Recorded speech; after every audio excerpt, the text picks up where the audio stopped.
Negro League. If you look outside at the showcase, there's a nice picture of Mr. O'Neal in the showcase. We always like to do a tribute to John Buck O'Neal. We have a poem that was done by Mr. Cunningham, and we have someone who's going to read that poem for us. John Buck O'Neal. The man is no Wheaties box wonder, no better measured tape measure glory. He's won his renown far beyond Cooperstown by living a much larger story. He's not about supersized paychecks or steroidal stats in a book, but the trials and the smiles of the hard-traveled miles, of the marvelous journey he took. A player, a coach, and a skipper, a scout and a spokesman so wise. His baseball career has spanned 70 years. The light of the game lights his eyes. The man earned his place among the Monarchs and held it with passion and pride. He passed every test with the best of the best, with the legends he played alongside. He shares his stories of Satchel, Josh Gibson, and Cool Papa Bell, the long bench faces, the sluggers and the aces, from rosters remembered so well. The man knows a lot about courage, the spirit to strive and survive. He's seen fences tumble, he's made stone walls crumble. He helped to keep history alive. Success can be hard to hang on to. It flashes but soon fades away. It's not just your name on some big wall of fame that counts at the end of the day. It's learning to use what you're given. It's the talent, the smarts, and the luck. It's finding the luck, and it's finding the star, and the person you are that makes you a hero like Buck.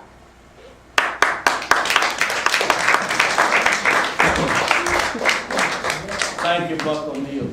Very well. Listen, we have here the East-West All-Star Game, but we want to hear a little bit about the legacies of some of these players. Let's hear a little bit about the legacies of some of these players before we do the East-West All-Star Game. My name is the great Josh Gibson.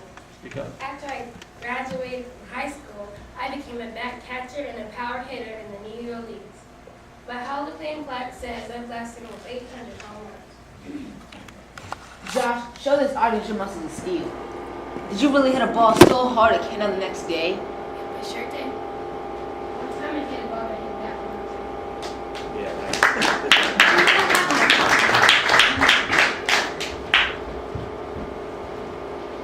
I am the sensational pitcher Leroy Satchel Paige. Sports where I love my humor, personality, and showing chicks in the game of baseball. As a result of me not being allowed to play in the major league before 1947, I became the oldest rookie in the major leagues at the age of 42. Satchel, do you remember when they told you to go down to the bullpen and warm up? They gave you a match and told you to build a fire to see if that would help your arm. That's it. I just know I'm wrong.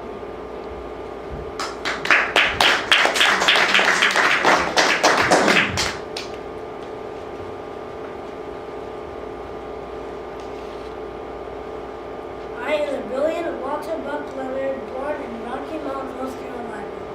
I could hit those out of the dirt as a brilliant first baseman. My love for baseball and appetite to hit the white apple allowed me to win 9 straight league championships. If you ask any player in the Negro Leagues, they will tell you that Buck was the best first baseman that we had. Yes, they will. I'm the first.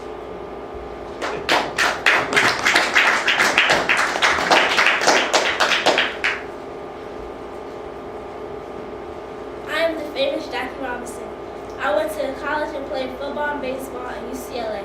I played in both the Negro Leagues and the Major Leagues. I had to endure a lot of dislike to become the first Afro-American baseball player. I was speedy and played second base for the Brooklyn Dodgers. I had a burning desire to win every game.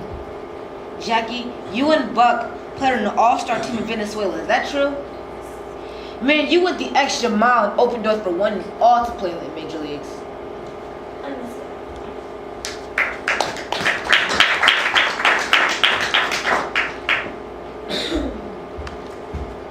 I am the Pepe John Henry Pop Boy.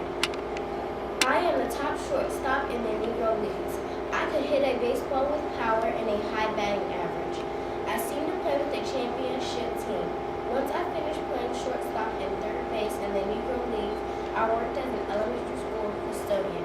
I love to share my stories with the children at my school. Pop, you would take that glove at shortstop and stop any ball coming up the middle. You were a man among boys. I sure was. I never let a ball get through.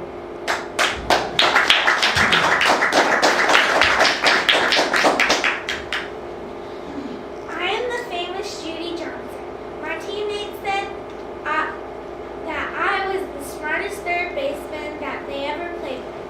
One player said Judy has a great brain. He was a gentleman with people, but very tough on the baseball field. He loves the game of baseball more than the field. Talk about a gentleman. Judy Johnson was a perfect gentleman and he knew the game. He was a smart man on and off the field. Yeah. Being at that field was like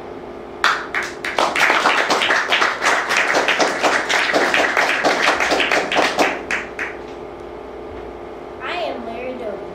I am the first African American player in the American Leagues. I am a power hitting center fielder and was a key member of the Cleveland Indians team. Larry, around 1934 and 1936, we got paid 60 cents a day's per meal. And we could eat good. We couldn't eat steak. A haircut and a shave was 25 cents. I remember those days. I miss that feeling.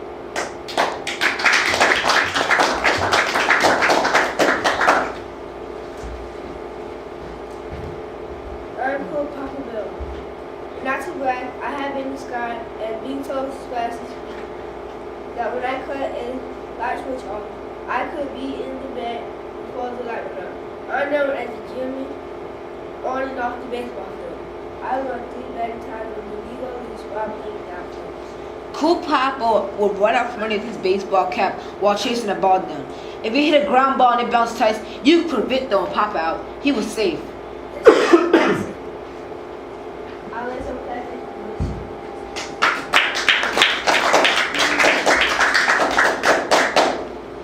I am quiet but great Auntie Erica. Some people say I'm the greatest high school athletic in the high school of New Jersey.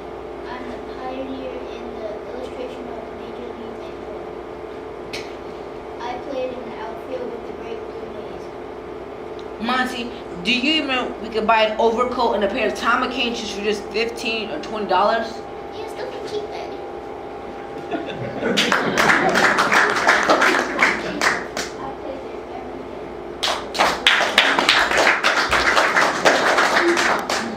Hey, guys! Can we get this All-Star game started already? I've been saying that from the beginning. Yo, let's get into the window. While these all-stars warm up, I'm gonna need some help from the audience, okay? So they're gonna warm up, and then we're gonna get a little help from you all, okay? And when I point to the audience, I want y'all to say batter, batter, batter, okay? When I point to the players, they're gonna say, Easy out! Easy out! all right? Easy out! Easy out! All right, so we're gonna get ready to have that first pitch. I want to play. Who are you? I'm Artie Wilson. Let's find out about Artie Wilson. Let me step aside. Come on up, Artie. I taught myself to play with a rubber ball and a broomstick. Most of my time in the Negro Leagues, I played for the Barons as shortstop from 1944 to 1948. The player that took my place in the majors was the great Willie Mays. Okay, Artie, let's see what you have left, okay? Easy on the Satchel. Satchel, you be easy on Artie, okay? Wait. Easy out! Easy out! Okay, now we have some people behind you, Artie, now, okay? We play in slow motion too, okay?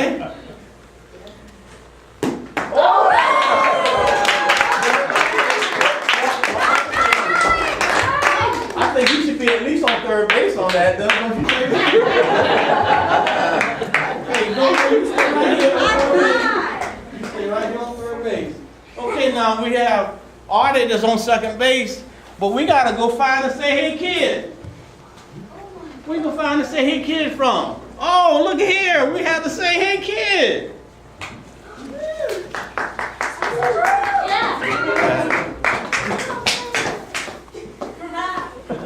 Now we're fortunate again today. Mr. Levi Drew actually played in the Negro Leagues.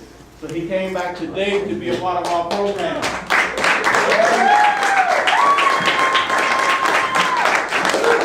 We have to say, hey kid, Satchel, you're going to take it easy on. You got to run on second. And let's say this is the bottom of the ninth, right? And there's 2 out, okay? Now wait. Easy out, easy out. Yeah, I'm going to get out the way. I think y'all better watch it too, okay? I'm going to get out the way. Oh! That looks like a run. He would go all the way to first base. I'd like to thank the audience for the participation, Mr. Drew and Mr. Foster. That's the one.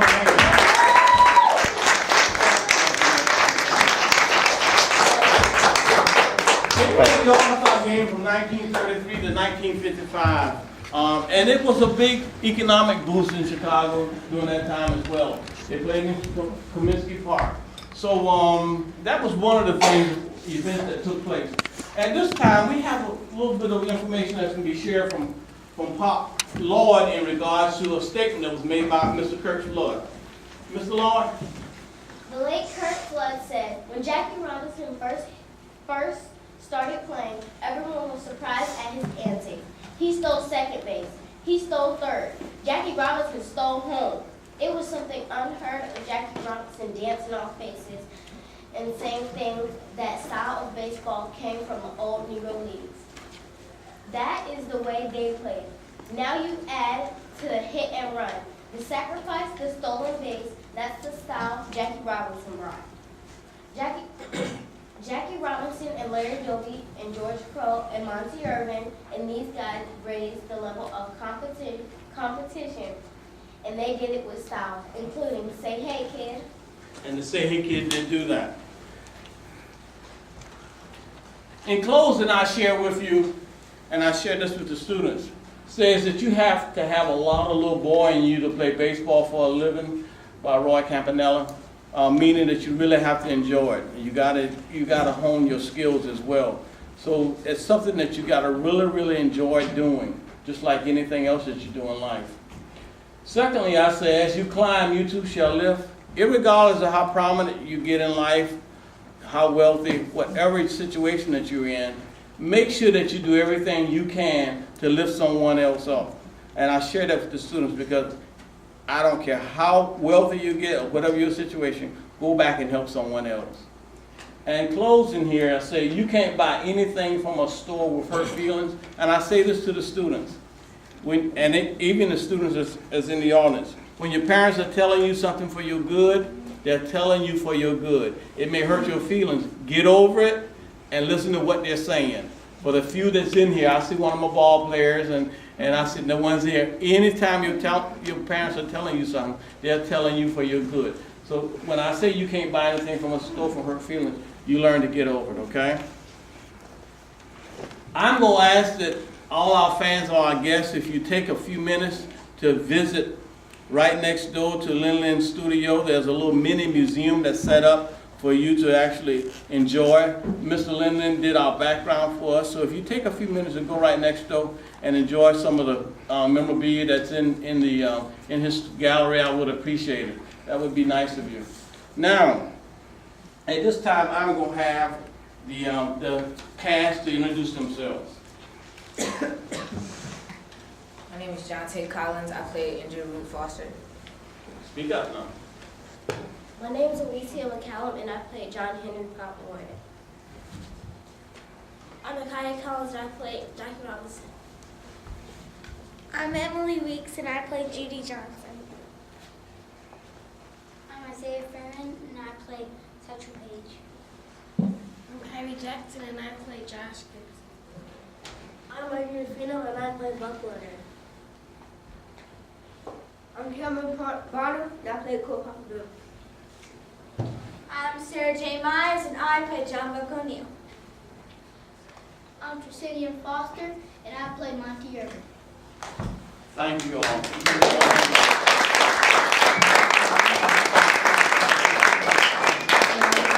We'd like to thank all of our fans and our guests for coming and being a part of this. It was something that came about as Ms. Atkinson had seen a program in which I had done at the schools, and we see how we can turn this into a play. It's been a work of art as far as trying to work with the students and do it. I've enjoyed it. This is our final performance. So I really appreciate the parents being cooperative as we went through it. Ms. Brenda Myers, would you just raise your hand? Where are you, Ms. Myers? She's been my left hand, my right hand, and everything else as far as I'm not going for theater, but I will share with you that she's been very helpful as I've been working with the kids. She's been a Jew. Mr. Petaway next door, if you get the opportunity to thank him as well. Mr. Freda for helping with the technology part of it. You'll see some of the supporters on the back of our program, and we have some of them here in the audience. I appreciate all the support that we got from the community. And for the cast of students, I know that this was an extracurricular activity for you, and you did a good job in coming and getting an opportunity to practice and be a part of the program. In that this is our final performance, I'm going to treat the cast right down at Jason's Deli right after this, within the next 15 minutes or so. But at this time, I'm going to let Mr. Levi Drew come up and see if there's anything he would like to say. He spoke yesterday. I'll give him just a few minutes. Mr. Drew, you will come on up? Yes, I did. Yeah. The students had the opportunity to speak with him yesterday. Okay. He actually played with the Indianapolis Clowns, if I'm correct. Right. Yeah, right. And so I'll just give him just a few minutes to speak with the fans as well as the cast, okay? Good afternoon. Good afternoon. I really enjoyed myself the last 2 days here. And it's just amazing to see how the kids can react and go about business. And just let me know that you can do what you want to do if you put yourself in that position. With all the Josh Gibson and Monty Irvin and William Mays and Buck O'Neill and this Joe Blacks and go on and on and on. All of y'all did good. So I just want to say, my time in the Negro League, we didn't have stuff like this. We didn't have, when I was growing up, we didn't have nothing like this. You only had to play yourself, you couldn't play nobody else. And in the Negro League, it was a little tough during the time when I went in. In fact, Jack Robinson went in April 47, and I signed with the Clown in April 57. So that's a little different there, but I mean, he's a little older than I know. And, and also, the Clown, they had an outstanding player. I think you all know of him, Hank Aaron, the home run king. Well, I was fortunate enough to be on the same, not on the same team, I was fortunate enough to be on the Clown team, and that's the team that he came from, the Clown. But he didn't stay there long in at all. He just came right in and went out because he was a good ball player. And so they said Buck O'Neill was the best first baseman in the Negro League. Is that right? I don't know. That's what we say. Go ahead. Huh? Yeah, I'm sure he was. He seems like a nice guy. But you know what? I'm a challenge to Buck O'Neill because I thought I was the best. So there's any question that you all want to ask me? Because we have a short day and I know everybody wants to go home and enjoy this Sunday afternoon. What was it like living on the bus? Living on a bus was just like, oh my. Well, living on a bus, someone you had to have cotton stick up your nose if you wanted to live on it, because the uniform was rancid. There was no way of cleaning them. You just hung on the back of the bus and ball them up. And your socks, you kept your socks tied and put in your pocket, because I can tell you, you have friends on the bus, but you can rest assured, I don't care where you're at in high school today, you can lay down things like your socks or something, and you turn your back and socks can move. So certain things that you had to hide. But living on a bus, you slept the best way you can. And then when you did get a chance to go to a hotel, you didn't get the best hotel. You just got somewhere you can say, hold down or shower down. That was it. And it was one of those things that you had to eat where you could, sleep where you could. And just living on a bus, you up and down, just up and down. So normally you have that old headache, but you deal with that headache, because that headache was part of your game. being a baseball player, you had to deal with the headaches. But it wasn't an easy road riding on the bus now, especially during that time. It wasn't no automatic shift. It was stick shift every time you jump like that. So it wasn't easy to deal with, especially after you played a hard game, your head hurting and you feel like you did your best, then you didn't do your best, and then people, you didn't do this, you didn't do that. And y'all had air conditioned buses, right? Air conditioning. The only air conditioner that we had, a fan conditioner with your hand. Oh, and the windows were, the old windows was not the window automatic like that. You had to pull them down, and if a rainstorm come, you had to get somebody to help you push it back up. If not, you get wet. No air conditioning, no air conditioning at all. And the seats were not even comfortable. I think the school buses today have comfortable seats than they do during our time. Much comfortable. How long did you play? I went in 57 and I played a little bit of 58. But I had to hurry up and get out of there. Did you have any weird, strange, like ritual things you would do before a game? Before a game? Well, one thing, yes I did. I always try to get off to myself and ask God to carry me through, because I know it's going to be a hardship playing the game and it'll be a hardship traveling. So I asked him to carry me through, and so far he did carry me through. But sometimes things got a little rough, and I said, God, why did you do this to me? But you know, he had a reason for that, and it was a learning period. And during my learning period, I learned the best for the less in playing in the Negro League, and I also learned how to deal with what I could to make the best of it. And I also learned that you had to travel low to get high. So I traveled low, and I got medium way. I didn't get all the way high like Hank Aaron. Why were you called the Clowns? Well, the Clowns well, now they had two teams called the Clowns. Number one, Sid Pollock. He was, from what I can understand, he was a cousin of A. Saperstein. A. Saperstein, he was the owner of the Globetrotters. And the Globetrotters were the world's greatest fun basketball team in the world. And so the two cousins got together and they said, well, if you can make money playing basketball, I can make money with baseball. So he came over with the Clown, you know, try to work that in. But there's a lot of history of Clown because they dropped it and then picked it up and had so many different teams for the Clown. But A. Saperstein and Sid Pollock, they wanted, you know, make a little money. And so he wanted to consider having the greatest fun baseball team, although you had to play ball. And I mean, he wasn't looking for championship, he was looking for moneyship. What were some of the funny things they did? Well, no, two things, several things. We had a little clown, about like so, he's so tricks. And we had one tall guy, King Tut, he was like that. And he did a little trick with a big glove. It wasn't in that glove, no people could slap at you like that. They didn't do it. Then some of the players, they had a chance to put on their little tricks too. You had to do a little something to make the people, you know, enjoy the game. And everybody had a trick or two they could bring to the game. Do you still remember your teammates? Huh? You still remember some of your teammates? Do I remember some of them? Yes, I do. I remember most of them those not live around this area. Most of them, some of them in Connecticut and Arizona and places like that. They, you know, moved on out. How old were you when you started playing on the baseball team? Oh, see that? You catch me. I'll get to that. 18. Wow. Well, how did you try out for a team? Okay, make it short. I was playing semi-pro ball with the Norfolk Black Sox and the Norfolk Tigers. The Norfolk Tigers, they had an owner manager named Mr. John Allen. And so Mr. John Allen asked me, said, Champs, say you want to do something different? So I said, well, I don't know what it is. Get a regular job? He said, no. Said, I would try to do something a little different. So I know Buster Hayward. Buster Hayward was a playing manager for the Clown. He was out of Portsmouth.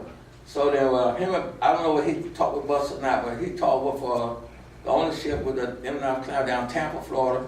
And so he said, don't worry. I said, things will be all right. I said, you think so? He said, yeah. He said, I'll hook you up. I said, okay, thanks, Mr. Allen.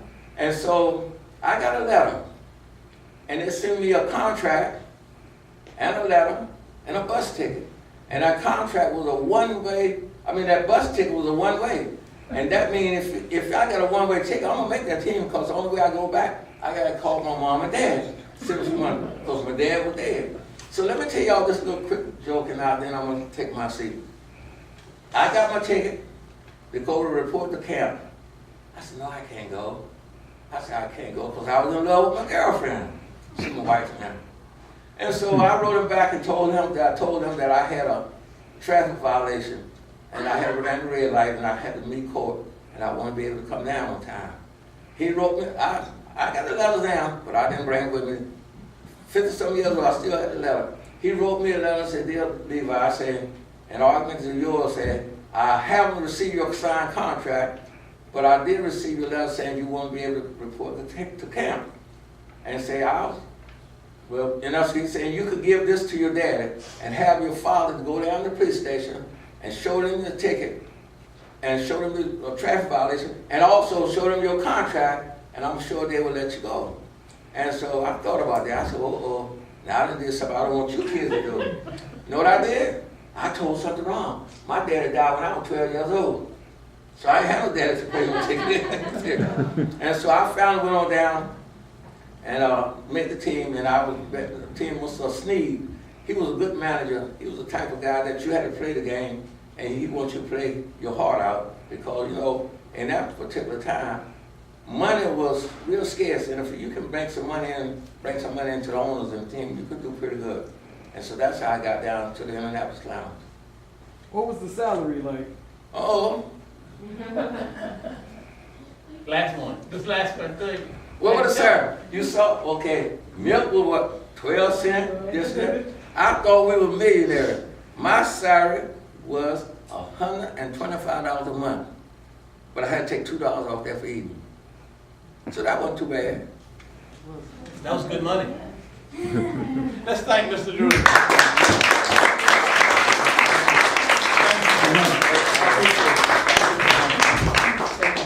Again, we thank everyone for coming and being a part of it. All I can say is thanks, and we look forward to maybe seeing you another time. At this time, I'm going to have the cash to take the costumes off, and we're going to get ready to go around to Jason's show.